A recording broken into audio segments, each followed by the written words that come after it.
Well, everybody, it is time for us to say goodbye to the Norwegian Prima. We've made it back to Southampton here. Oh, you're right. We didn't even start here. We're back. Or no, we just made it to Southampton, as Taylor just tried to tell me. Yeah, and it's kind of sad that the cruise is over. It happened so quick, went so fast, and now it's over. But it's kind of the start of like the next big adventure, which is always a lot of fun and super exciting. So. Here we go. So now that we're back here in London, one of the things that we really wanted to do here that we didn't get to do the last time that we were in London because it was a short amount of time. It was the winter time. It was kind of cold. We wanted to go to Stonehenge. And there are a couple of different ways to get there. Our way was probably the least convenient and probably more expensive than it would have been to just take, some type of private transportation or a tour from either the airport or in the city out to Stonehenge and back. And, that's kind of the fun part about traveling sometimes is making mistakes and learning from those mistakes, which this was definitely one of them. But we figured we wanted to just try and take the train from Heathrow all the way out to Stonehenge, and that's not really quite possible. We knew that going into this, that we were going to have to make some transfers, and those transfers are what make this very, very inconvenient, especially with the kind of inconsistency with train routes and shortages of workers. It was a little bit stressful. But it is fairly simple. We went from Heathrow to London Paddington, and from Paddington all the way out to where Stonehenge is at now. There's not an actual train station at Stonehenge itself. You're going to have to get off at a station close by and then take either public transits, like a bus, out there to Stonehenge, or take a taxi. And we decided that we were going to take a taxi because it was just going to be faster and easier to get us there.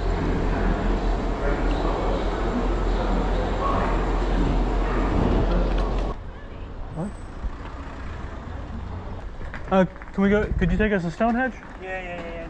Yeah, how much? Yeah, about 33. Total? Yeah, cool. Now, something else that I do want to stress here is that with the train routes, it's very difficult to get back from where we're at in Stonehenge back to London for a reasonable price, assuming that's with the trains. If we don't do that, if we miss the trains and need to take a taxi from Stonehenge all the way back to Heathrow, we're talking about spending like probably a couple €100 just to get from there and back. So that was something that we did not want to have to do. And so it made everything just a little bit more stressful. Like I said, this was the most inconvenient way to get from Heathrow out to Stonehenge and back. All right, so I don't know if you can really tell, but this is a very, very long line, and we are already stressing about time. So we didn't really know what to do. I decided to kind of walk up and see if maybe there was some type of shortcut. We did not pre-purchase tickets. I would highly recommend that you pre-purchase tickets. The reason that we didn't was just because we didn't know exactly what time we were going to be able to get here. Am I able to get tickets or become a member here? Yes, the membership we can do here. Yeah, for two people? For 2 adults today, of course. Do you live in the UK? We don't. So it'd be £100.80 for the two of you. This one, or we do. How long are you in the UK for? So to get around not having any tickets here for Stonehenge, I went in and bought a Heritage annual membership, which was considerably more than what the tickets were. But the kind of flip side of that coin is that, number one, we were able to get in very, very quickly and didn't have to wait in that really long line. And two, this actually gives us access to a bunch of other Heritage Foundation places around the UK. The wristband on, that gets you into the museum and onto the bus. Bus goes every 5 minutes behind the gift shop. Okay. Awesome. Thank you. Probably like 3 hours. I think we catch the bus over here. She said it goes every 5 minutes. So some of these places are places that we didn't get to go into the last time that we were in London when we did our tour with our friends Alan and Lisa, because we didn't want to pay that extra cost. So now when we go back and do our Disney Dream Cruise and we're back in London, we can actually go and visit some of those places with our Heritage membership. It's included. And so we're pretty excited about that. It's pretty cool. And once we purchased this, we could bypass the line and go and take the complimentary bus. Now, this bus is complimentary for those who have purchased tickets to actually go to Stonehenge. If you have not done that, you can actually still walk out to Stonehenge. I don't recommend it. It's a very, very long walk, and you'll see people walking along the road here as we're driving by on the bus. But again, the flip side of that is that those people who walk out there and don't purchase tickets, you can't actually get up where we were at. And I don't want to say that you can't actually get up to the stones, because even we could not get up to the stones. And that was kind of unfortunate, but this is where we're at.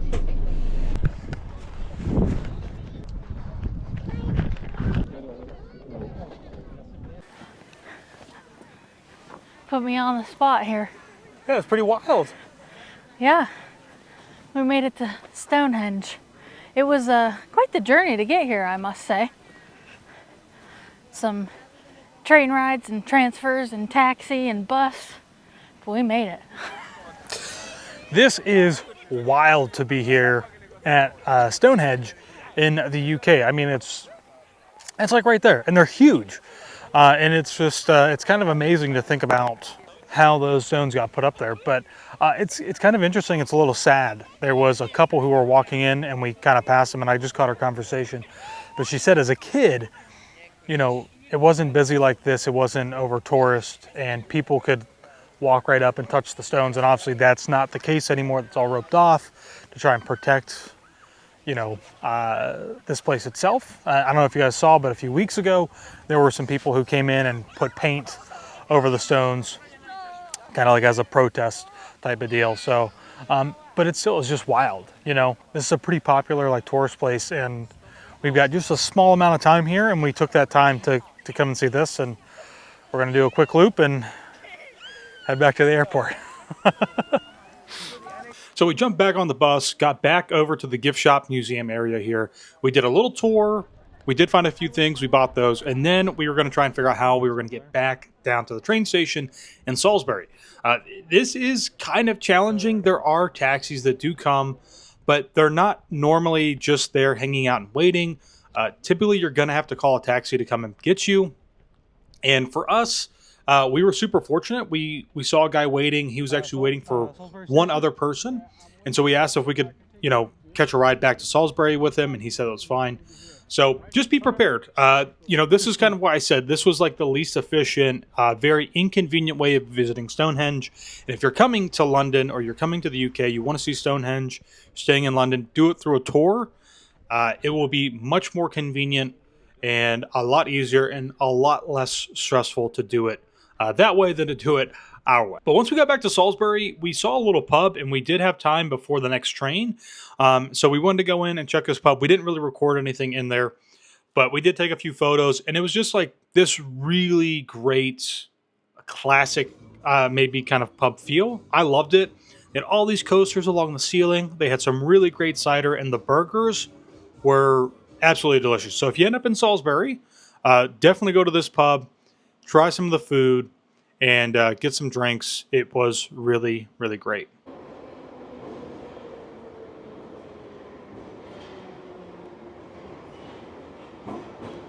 Cafe.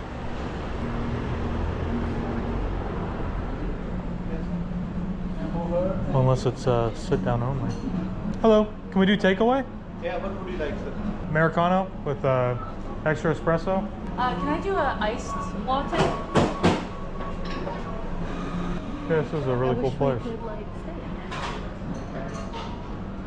Thank you so much. Thank you. Take care. See you. Have a lovely day. Your watch so you know where Yep. to return.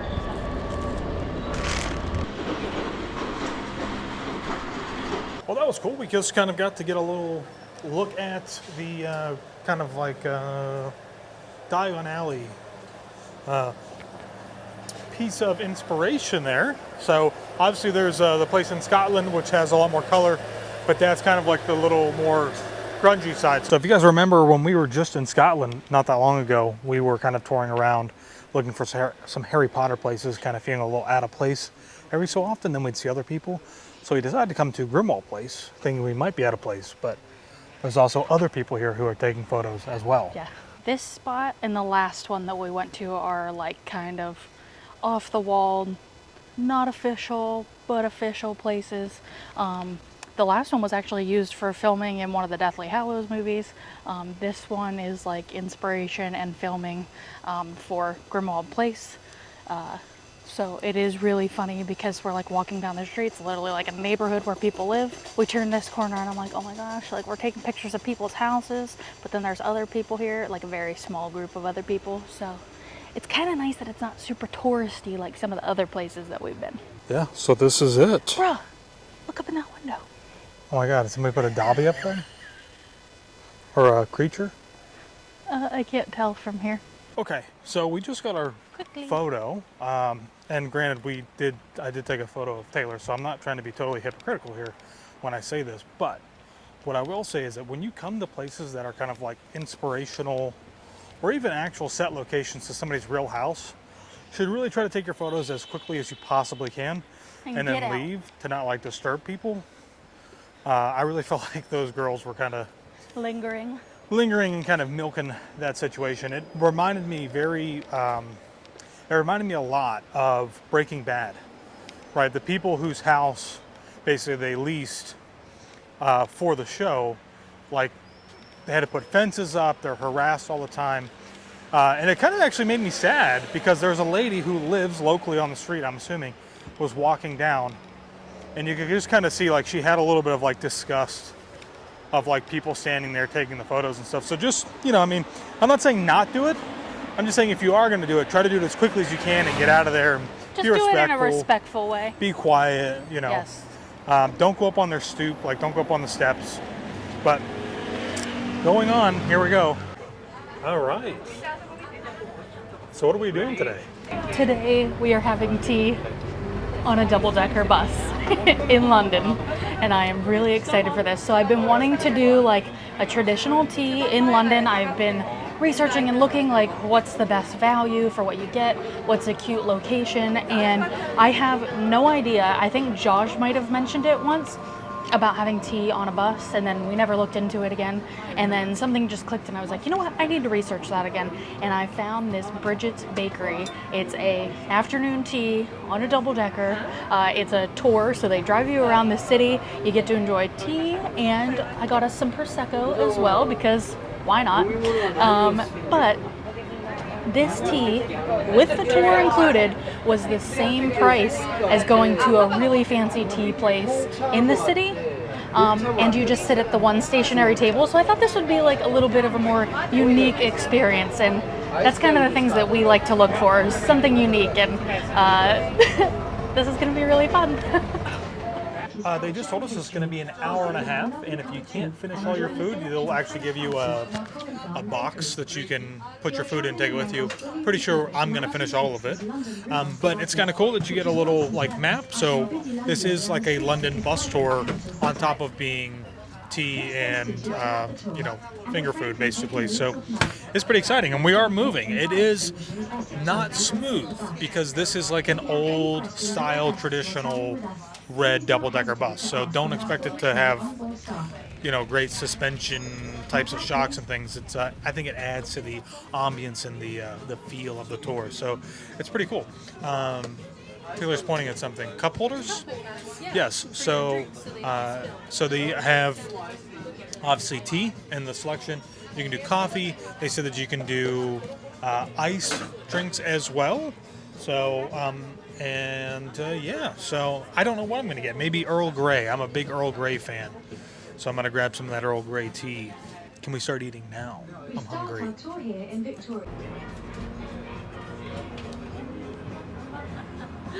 There goes another one. So we also just got these little cups. I believe we get to keep these, which is kind of cool. Not that we need any more plastic cups. They're pretty cool. If it's a little bouncy, like I said, it's a little bit of. I don't know if I can. Or is it a It's a little twist? rocky. It's a twist Oh, off. it's Yeah. a twist. Oh, that's even better because then. Last chance. Yeah. You're gonna throw some sugar in there. Reputed to be the Yes. most expensive hotel in London, and also one of the most haunted. Back in 1733, St George's Hospital was opened in the original Lanesborough House. They say many of the patients that died on the operating table still walk the corridors of the hotel. Your personal 24-hour butler So there are cup holders for our tea with our little screw top lids, which is much safer for our bumpy bus. However, not safe. Cheers, we got some Prosecco. So they do recommend that you hold this. However, I do need to wait for our tea to cool down. So I figure we can drink this now and start snagging and get some pictures and enjoy the views. And I'm very excited if you can't tell. Wow. You guys might not believe this, but I just had my first ever bite of smoked salmon. Oh wow, it is like really shaking the desserts. It's actually really good. And everything that we've tried so far has been delicious. Kind of saving the dessert stuff for last. I know Josh is probably not going to eat this puff pastry right here. It's or not puff pastry, it's a cream puff. Wow, Josh doesn't like cream puffs, so. But very good. It's a nice assortment of items between the desserts and the savory. So, very good. Our tea is almost cool, so. I think this is panna cotta.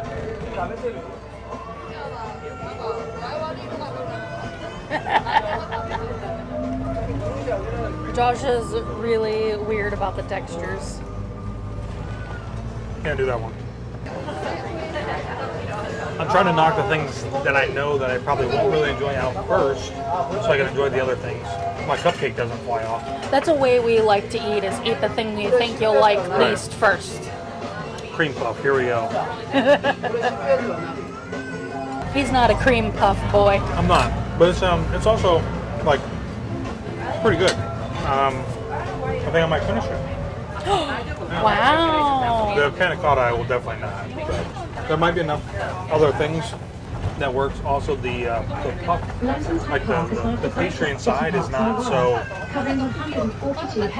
cream puffy. Thank you. Thank you. Right in on the tea. So yeah, in addition to the food that we've gotten on the plate here, they just brought these scones, and I saw Taylor put some of her stuff back on the plate. So I was like, oh, maybe she's not gonna eat it. Why are you calling me out? Maybe I can eat it. Nope. Named after Queen Elizabeth II in her celebration of Diamond Jubilee.